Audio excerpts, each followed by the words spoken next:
There's a lighthouse on a hillside that overlooks life's sea. Hello again, my name is Mike McDonald. We are here, welcome to the channel. We are here to answer some Bible questions. The one before us right now is, do people have a guardian angel? This probably also comes from the popular TV shows referencing angels. The answer to that is, believe it or not, yes, people do have guardian angels. So, as stated earlier, angels, when referring to supernatural creatures, are all created. They're divided into two basic categories, elect and fallen. Since fallen angels, referred to as demons in Scripture, are enemies of God, enemies of elect angels, and enemies of people, they're not going to be considered in this question. They are not part of the guardian angel group. So we have elect angels only here, messengers from God. That's what the word angel means. It means messenger. So they are spoken of throughout Scripture.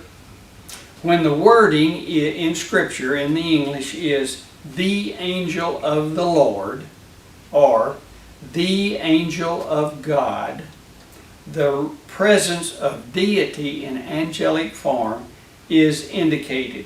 There are many examples of this. Genesis chapter 16 verses 1 through 3, chapter 21 verses 17 through 19, chapter 22 verse 11 through 16, chapter 31 verse 11 through 13, Exodus chapter 3 verses 2 through 4, Judges chapter 2 verse 1, Judges chapter 6 verse 12 through 16, Judges chapter 13 verse 3 through 22, etc. There are many examples of that. When the English does not have the definite article in front of it, the reference is to an elect angel.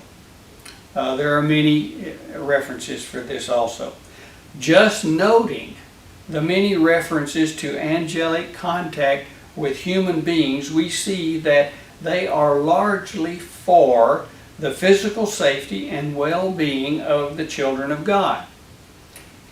1 Kings chapter 19 verse 5, Psalms chapter 34 verse 7, Psalms chapter 91 verse 11, Daniel chapter 6 verse 22, Matthew chapter 2 verse 13 and verse 19, Matthew chapter 4 verse 11, Luke chapter 22 verse 43, Acts chapter 5 verse 19, Acts chapter 12 verse 7 through 10, etc. There are many references to angels helping the children of God also. Their relationship to believers is actually stated in Scripture. Hebrews chapter 1 verse 14, quote, "Are they not all ministering spirits sent forth to minister for them who shall be heirs of salvation?" Close quote. Now, a person becomes an heir of salvation the moment he or she believes that Jesus is the Christ of God. Romans chapter 8 verse 16 and 17. But Hebrews chapter 1 verse 14 speaks of angels ministering to us who shall be, or literally, who are about to be. Melontos kleronomai, who are about to become, who are about to inherit. This indicates that they begin that ministry before we believe in Jesus Christ. If we compare Hebrews chapter 1 verse 14, which I just read, to Matthew chapter 18 verse 10, it appears that this care for the heirs of salvation begins in infancy and continues. Matthew chapter 18, verse 10, quote, "See that you do not despise one of these little ones, for I say to you that their angels in heaven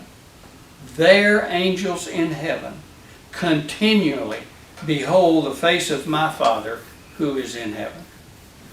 Add to that Psalms chapter 91 verse 11, and you see that nothing gets to a child of God that does not come through an angelic filter, his guardian angelic filter. Psalm 91 verse 11, quote, "For he shall give his angels charge over you to keep you in all your ways." Yes, believers have a guardian angel from birth. Thank you. If you have any questions, contact us at this channel and we'll see if we can come up with an answer. Thank you very much. There's a lighthouse on a hillside that overlooks life's sea, and when I am tossed about, it sends out a light